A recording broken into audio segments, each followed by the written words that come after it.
kuna hii story hapa ya huyu msee anajiitanga Kiongoyo wa Mwea. Msee aliona amekuwa famous, acha nianze kwanza kusema kazi yenye huyu msee hufanya.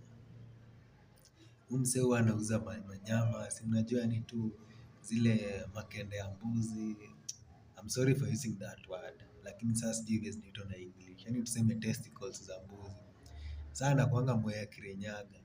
Na huyu msee amepiga shughuli yake fiti. Sijui nini zimemchocha, anajulikana, akaona ako na numbers kwa mneti huku anatesa. Sasa akamweke festival yake. The bad thing is that alikuwa amechukua loan akitegemea ati matiko zenye watu watabai zitarudisha hiyo do. Wapi hiyo festival yake sasa ilikuwa inajiita nye. Sasa mimi nafikiri kitu kilifanya watu wasishow up. Ingewezaje jiita jina kaa hiyo nye. Si wote tunajua nye inamaanisha kitu mbaya. Sasa msee manzee, imagine watu 10 ndio walishow up. Alafu kukosea hiyo event alikuwa ameiweka on 19th deck.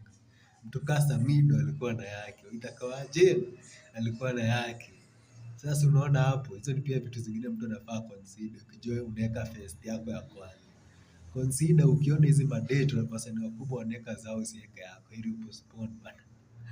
Lakini shout out to Kiongoyo, I mean wa Mwea.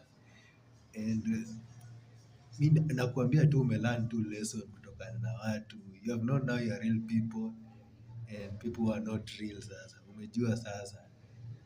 Neti isikuchoche manzee. So that's the end of the video. Yeah, tupatane kwa video next. Have a nice day guys.